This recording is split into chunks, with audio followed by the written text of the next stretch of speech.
Kulay brown na po. Lalagay na po natin yung sibuyas at luya.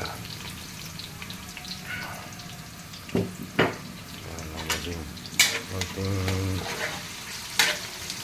halo-halo muna yan. Tapos pagkatapos nyan, susunod po natin yung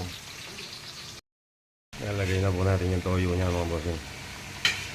Konti-konting toyo lang, baka sumobrang alat. Dadagdagan na lang natin mamaya kung kulang. Panghuli po yung suka mga bossing. Testingin po natin kung malambot na mga bossing. Malambot na, okay na. Lalagyan na po natin ng suka yan. Yan o. Yan.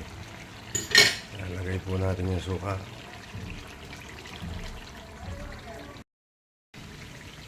Yan mga bossing. Ito na, luto na po. Yan o. Adobong tuyo. Tara. Kain na po mga bossing.